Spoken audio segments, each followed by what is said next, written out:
Hi friends, today in this video we're gonna see IR filter design using bilinear transformation. Okay, so basically we follow two methods for the design of IR filter.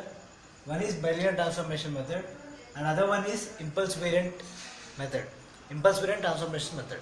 Here we will see what is bilinear transformation. Okay, now basically we know that for a filter design, first we'll calculate the analog filter transfer function, then we'll change it to h of z, which is digital filter design. Okay, digital filter transfer function. Now we'll consider the same scenario here. Okay, and we'll try to find out what are the values of z and s, and as well as the frequency omega.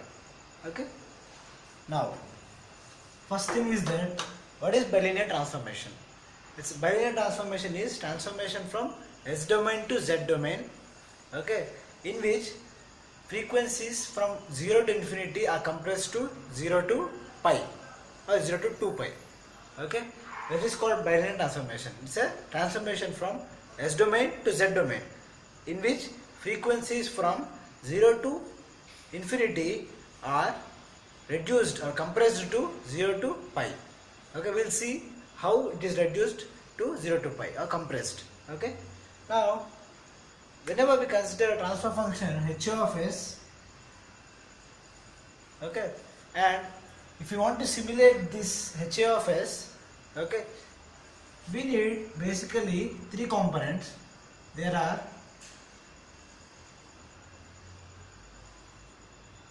summation,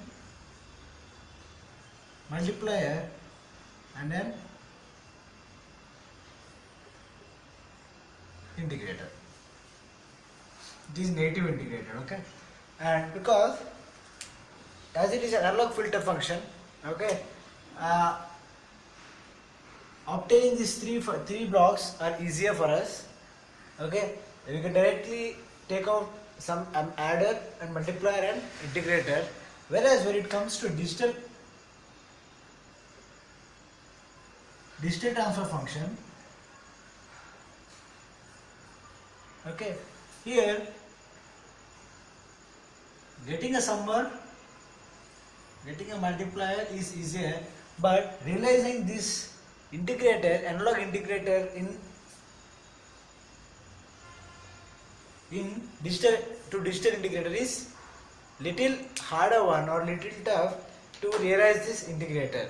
Okay, first to simulate the digital transfer function, we need to design a digital integrator taking the analog integrator into consideration. Okay, that is a main theme or main philosophy behind this bilinear transformation, right? Why we need integrator here is because when you consider this function h of s, it has 1 by s terms. 1 by s terms. This 1 by s block is given by this integrator.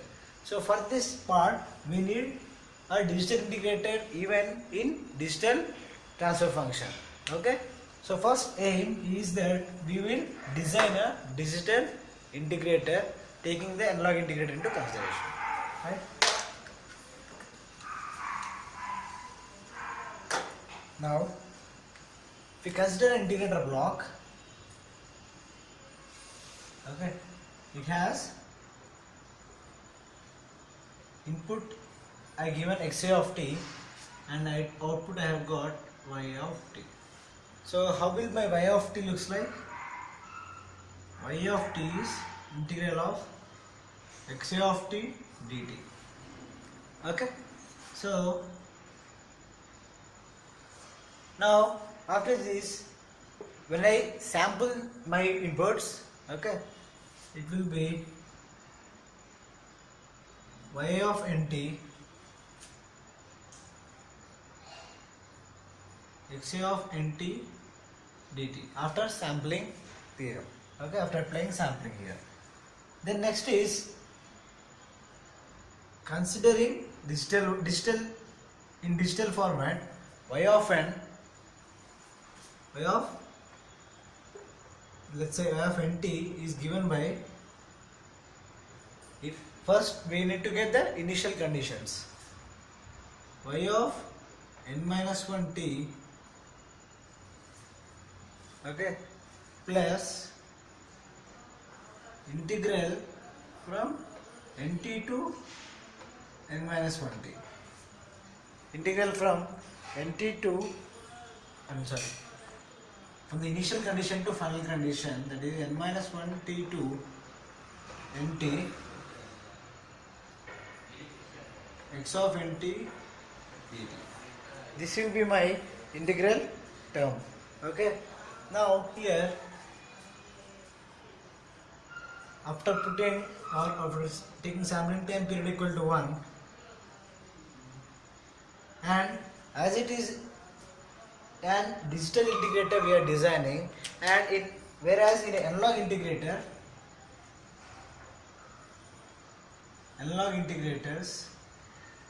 we use op amp with capacitor at feedback, capacitor in feedback, right? This is how we design analog integrator. Or how analog integrator looks like is, it will be an op amp along with that a capacitor in the feedback. Okay, this gives the analog integrator. But this digital integrator cannot be that much accurate as analog integrator does the integration. So for that we need to consider the approximation or average of these values. Okay, this I will be left out with y of n minus 1 plus, this will be t by 2 nt minus nt plus t by 2, okay, into the initial conditions x of n minus 1 plus x of n.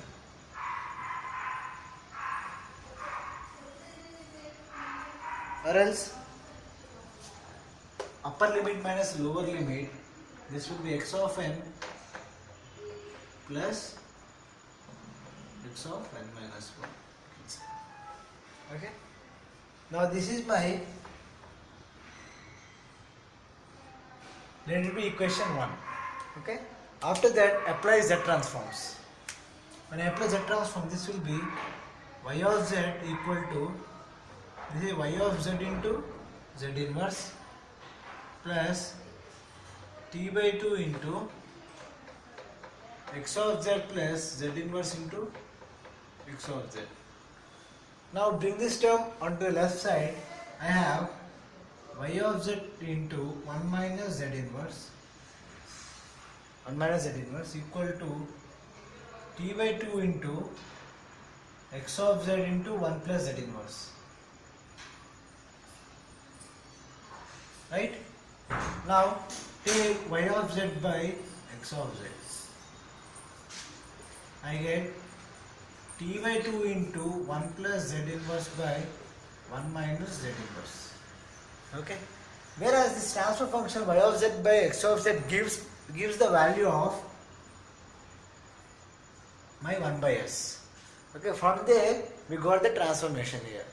So this is 1 by s equal to t by 2 1 plus z inverse by 1 minus z inverse. Okay. Now what will be s value? 2 by t 1 minus z inverse by 1 plus z inverse. This is the second equation I got. Okay. Now I think you have understood the concept here. I am integrated the x of t. Okay. Then after initially I am sampling, giving me sampling there, and I put nt. After that, for a time period of 1 second, I'm converting this to digital form. Okay. After converting to digital function, I'm taking z transforms here.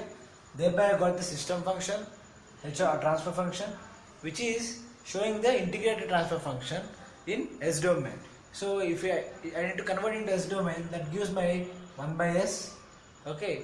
And 1 by s equal to, equating this to z domain equation, I got my S domain equation in terms of z. Right? Now after getting this,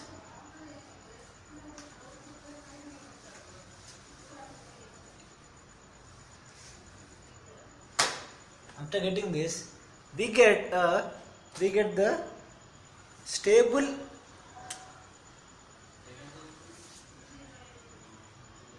If my h of s is stable, then only it can produce the stable h of z transfer function, right? That means the transformation from S2 domain, S2 Z domain will be stable if and only if h of s is primarily stable. Then afterwards checking the h of z if it is stable or not. Okay. Now from this equation, if you notice, s equal to 2 by 3, 1 minus z inverse by 1 plus z inverse. This is the transformation, bilinear transformation.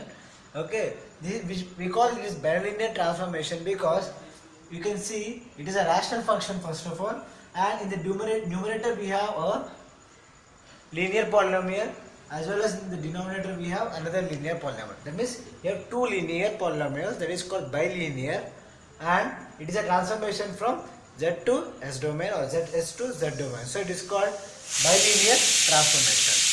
Okay. Now try to get the value of z in terms of s.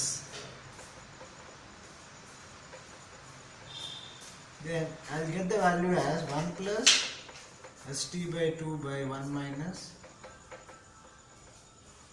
For the value of z, I get 1 plus st by 2 by 1 minus st by 2. Now we know that s equal to sigma plus j omega. We know that s equal to sigma plus j omega. Now try to substitute in this.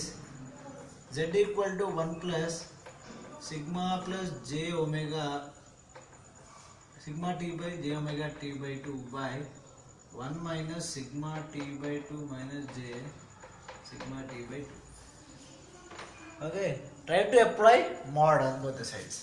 Mod.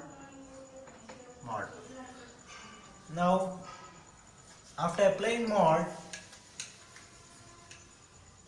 we get it as mod z equal to 1 plus sigma t by 2 whole square plus omega t by 2 whole square by 1 minus sigma t by 2 whole square plus sigma t by 2 whole square.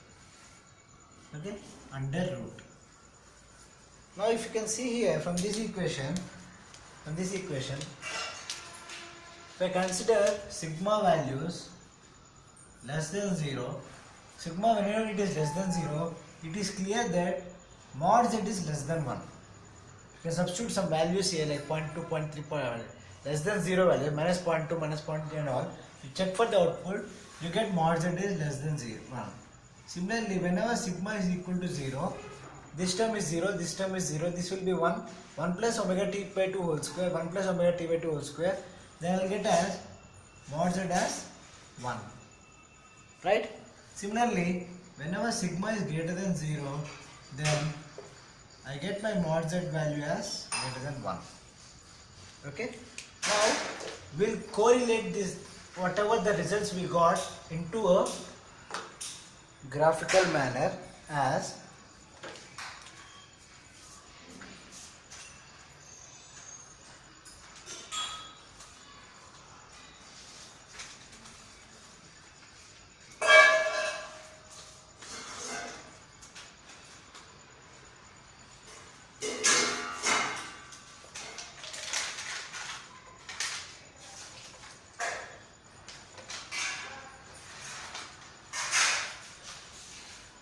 okay.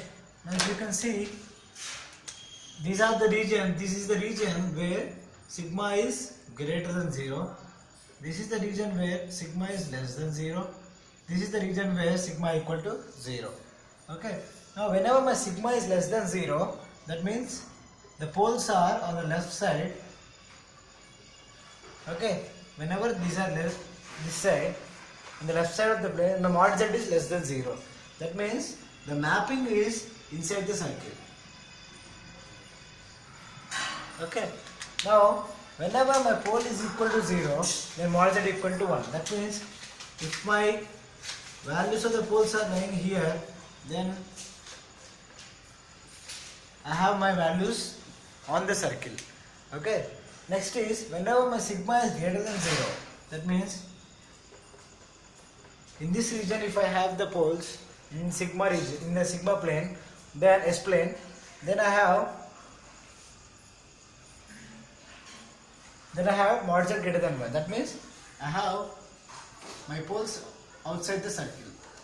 This clearly shows that whatever filter transfer function we have obtained from h of s to h of z, that is stable.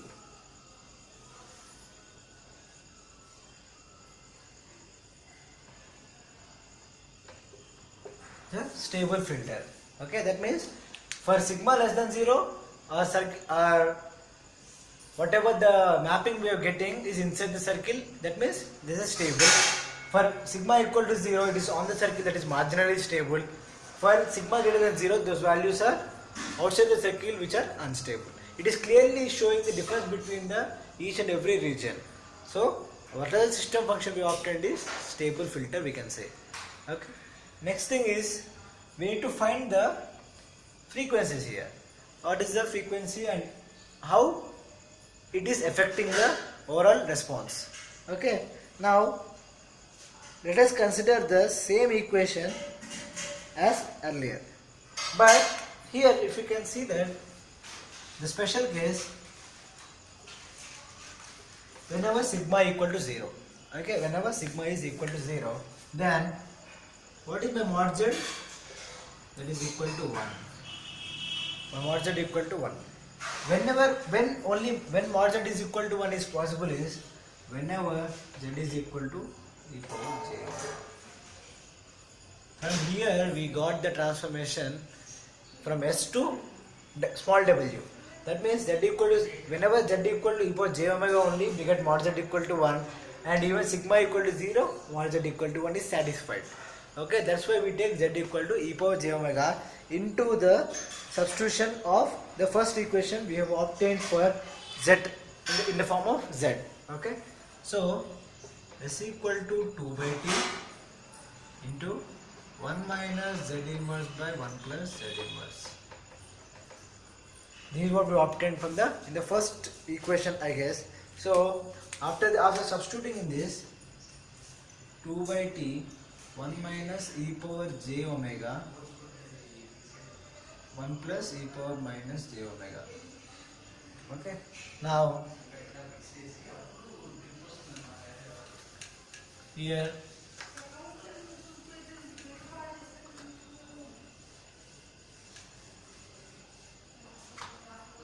after this, s equal to 2 by t, we can write e power j omega as minus j omega 2, okay, and into e power minus j omega by 2 by 1 plus e power minus j omega by, plus j omega by 2 into e power j omega by 2. Okay. Now s equal to 2 by t into, if we split this or if we simplify this, we get by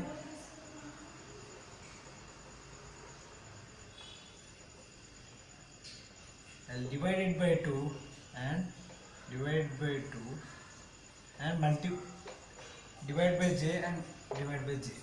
Okay, this gives me 2 by t j into, this is sine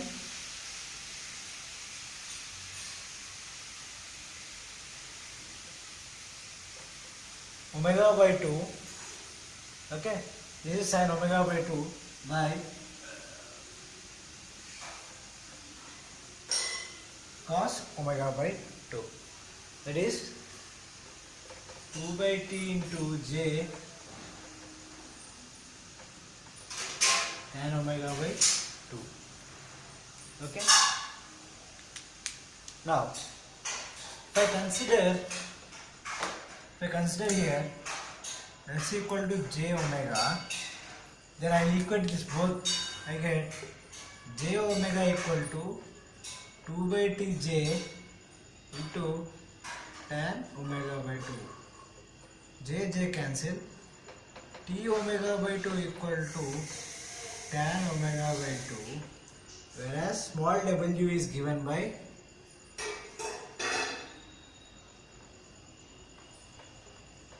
2 into tan inverse of omega t by 2.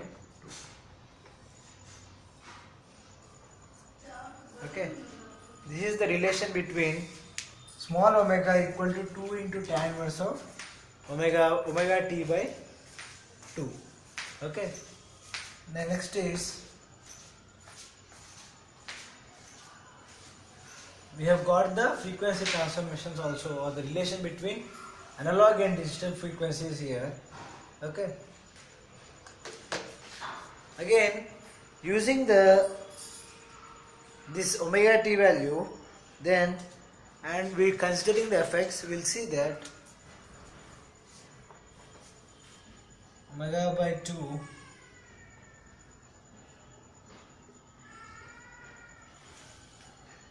tan omega by 2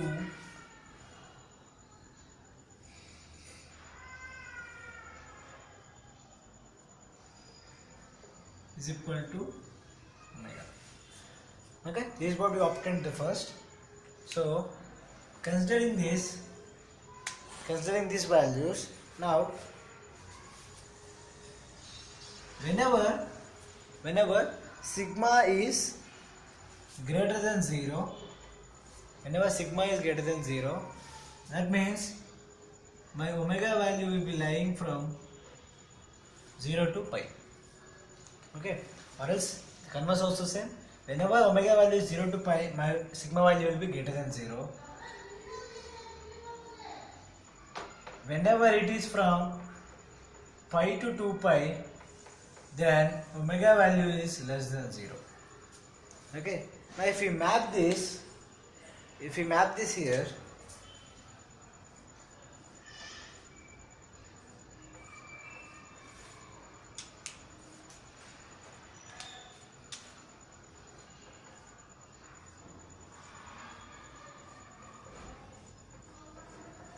okay,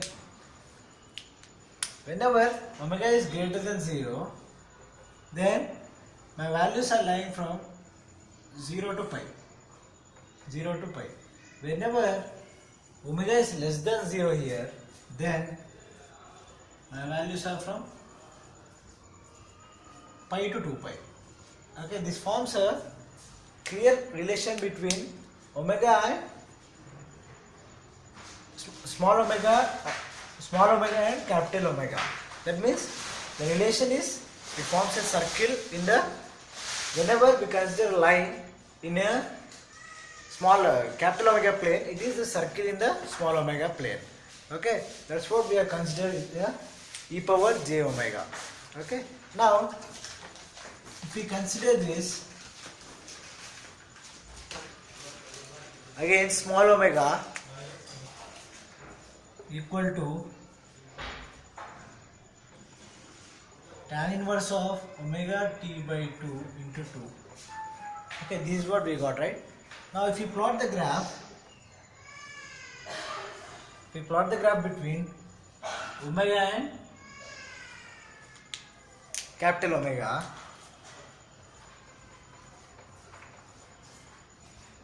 now if you can see that whenever the sigma equal to 0, what is omega value? It starts from 0. Whenever this capital omega is equal to infinity, what it takes? Tan inverse of infinity. That is pi by 2. Pi by 2 and to 2. That means my omega value is pi.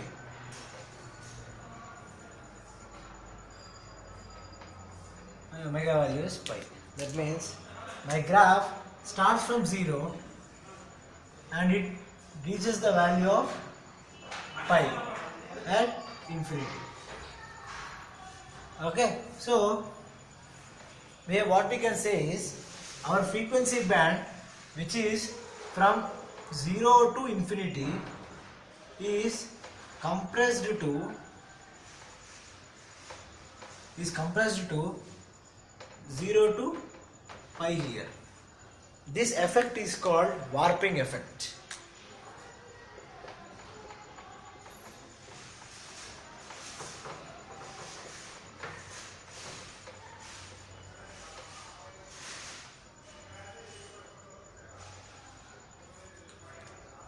this effect is called warping effect. That means compression of the frequency from 0 to infinity to 0 to pi.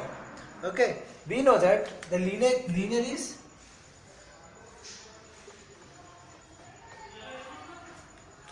this is a linear transformation. Okay, what happens is linear of non-linear is the only problem effect we get is distortion.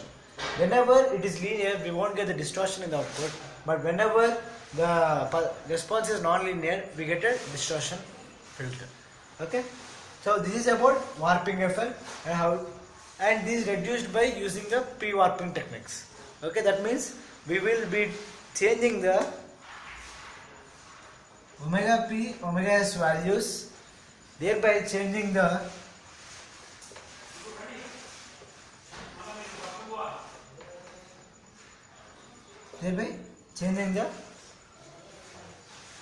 transformation also.